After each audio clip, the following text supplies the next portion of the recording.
रहमतुल्लाहि व बरकातुहू। बिस्मिल्लाहिर्रहमानिर्रहीम।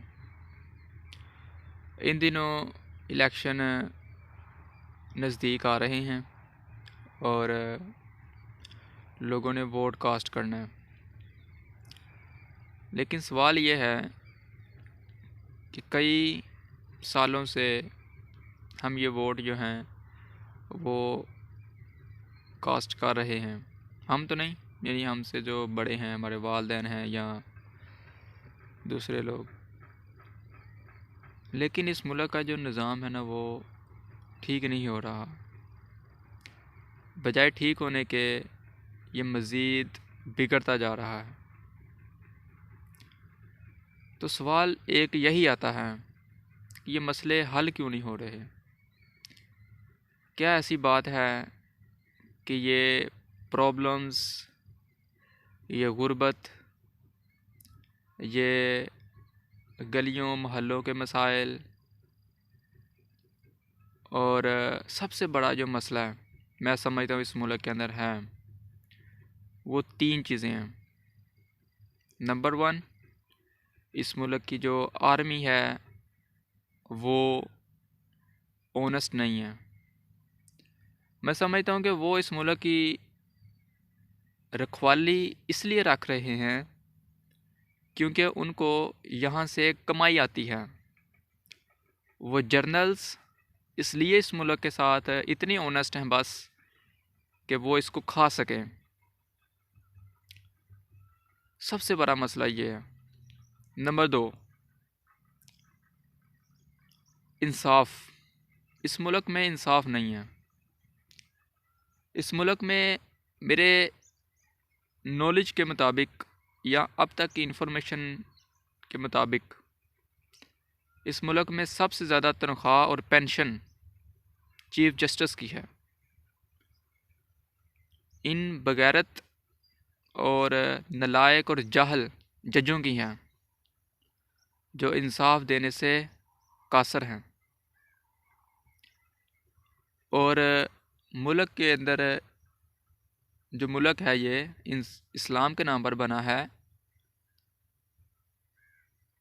इसके जजों की तनख्वाहें बहुत ज़्यादा हैं लेकिन इंसाफ नहीं है, रूल ऑफ लॉ नहीं है, कवानीन की पासदारी नहीं है। हर किसी के लिए अलग कानून है। अमीर के लिए और कानून, गरीब के लिए और कानून है। कचहरियों में लोग जलील हो रहे हैं। वकील ख़रीदने के पैसे नहीं है लोगों के पास। कत्लो गारत आम है। अमनो अमान बिल्कुल नहीं है। दहशतगर्दी है इस मुल्क के अंदर। इसके ज़िम्मेदार यानी ISI, इंटेलिजेंस अदारे, पुलिस इसकी ज़िम्मेदार है। लेकिन इसकी ज़िम्मेदारी कोई कबूल नहीं करता। इन पर ना पर्चा हो सकता है, ना इनका एहतसाब हो सकता है। इन पुलिस वाले और पुलिस वालों का, जर्नलों का हिसाब नहीं हो सकता, क्योंकि इनसे पूछ होनी चाहिए कि आप इतना फ़ंड खा रहे हैं इस मुल्क का, तो आप इंसाफ या दहशतगर्दी क्यों नहीं ख़त्म कर सकते। इस छोटा सा मुल्क है, ये कोई इतना बड़ा मुल्क नहीं है कि अब बताएं जी ये तो बहुत बड़ा मुल्क है, इसकी आबादी बहुत ज़्यादा है, कंट्रोल नहीं। नो, ये छोटा सा मुल्क है, थोड़ी सी आबादी है इसके अंदर और ये इनसे कंट्रोल नहीं हो रहा। क्यों? ये सवाल है एक बहुत बड़ा। दूसरा, ये 2 सवाल हो गए। तीसरा सवाल ये है कि इस मुल्क के अंदर गैरत नहीं है, गैरतमंद हुक्मरान नहीं है। चलो, लोगों के अंदर तो गैरत है या नहीं है वो ठीक की जा सकती है, या उनका होना ना होना सिर्फ उनको नुकसान देता है। इनकी गैरत की ज़रूरत लोगों की तब पड़ती है जब इलेक्शन होते हैं, क्योंकि फिर वो गलत लोगों को सिलेक्ट कर लेते हैं, लोगों को पता नहीं चलता।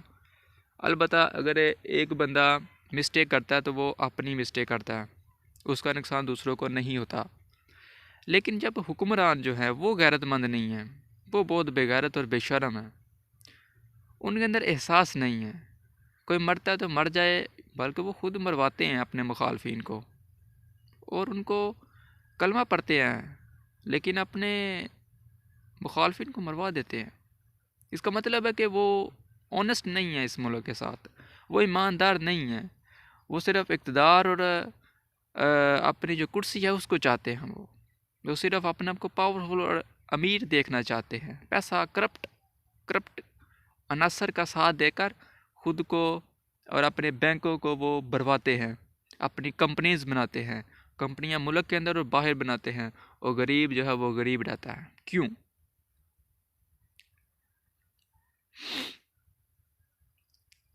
पहला मसला, इस मुल्क की फ़ौज जो है वो कुछ नहीं होने दे रही इस मुल्क का, वो लोगों के लिए कुछ नहीं करती, वो सिर्फ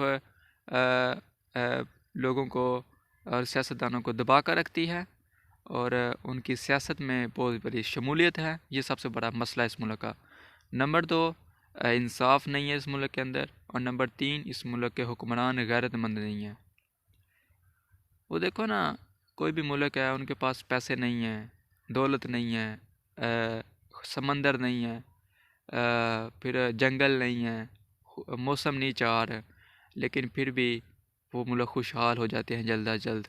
क्यों? क्योंकि उनके हुक्मरान ऑनेस्ट होते हैं, उनके हुक्मरान अल्लाह रसूल की बात करते हैं, उनके हुक्मरान गैरतमंद होते हैं। सबसे बड़ी चीज़ अफ़गानिस्तान की मिसाल समझ ले, उनके पास ना समंदर है और ना वो इतने कोई लैंड लॉर्ड हैं, और लेकिन हुक्मरान गैरतमंद हैं। तो वो देख लो, स्टेबल हो रहे हैं और ज़्यादा, और उन्होंने जल्द अज जल्द ये मुल्क पाकिस्तान तो फिर पीछे बहुत रह जाना है, क्योंकि चाइना अफ़गानिस्तान के साथ अलायंस बनाया हुआ है, उसने बहुत सारे प्रोजेक्ट शुरू किए हुए हैं, और हमारे मुल्क में सिर्फ हमें यही नहीं पता चल रहा कि हमने किस बंदे को अपनी हुक्मरानी देनी है, किसको लीडर मानना है, हमें इसका ही नहीं पता। तो हमें ये गौर करने की ज़रूरत है और समझने की ज़रूरत है और गौर फ़िक्र करने की ज़रूरत है कि हमें किसको वोट देना है। ये 3 चीज़ें आप देखें, अच्छे किरदार वाला बंदा देखें, अच्छे किरदार वाला अपना एमएनए एमपीए देखें, उनको आप सेलेक्ट करें, उनको आप वोट दें। और दूसरे हलके का जो बंदा या बुरा शख्स जो है, जो ऑनेस्ट नहीं है, उसको आप उसके मुंह पर गालियाँ दें, उसके मुंह पर चिकर फेंकें, उसको जूते मारें। क्योंकि जो बुरा शख्स है ना, उसको जो हेरा फेरी करता है या करप्शन करता है या बदमाश है, इनके सरों में ईंटें मारनी चाहिए, इनके सरों में गोबर फेंकना चाहिए। बूढ़े लोग हैं, ये जो बदमाश सियासतदान हैं, इनको भी छतरों की ज़रूरत है, छतरोल होनी चाहिए इनको बिल्कुल ना इज़्ज़त दें इनको, और ना इनके साथ सेल्फियाँ बनाना या प्रोटोकॉल देना, मिलना, इनसे सलाम तक नहीं लेनी चाहिए, इनके साथ नफ़रत करनी चाहिए, बल्कि बड़मला इजहार करना चाहिए इसका, डंके की चोट पर इसका इजहार करना चाहिए, इनके ख़िलाफ़ बोलना चाहिए। क्योंकि अगर हमारी थोड़ी सी जायदाद अगर हमारा भाई कब्ज़ा करता है ना, तो हम लड़ाइयाँ करना शुरू कर देते हैं, और जिन्होंने इस मुल्क के साथ ये किया है उसके साथ क्या करना चाहिए, ये आपको सोचना होगा। कि अगर हमारी थोड़ी सी ज़मीन अगर हमारा रिश्तेदार या कोई दोस्त या हमारा कोई भाई अपना सगा छीन लेना, तो हम लड़ाइयाँ और कत्ल व गारत पर पहुंच जाते हैं, कचहरियों में चक्कर लगाना शुरू कर देते हैं, अपनी सारी मसरूफियत तरक कर देते हैं।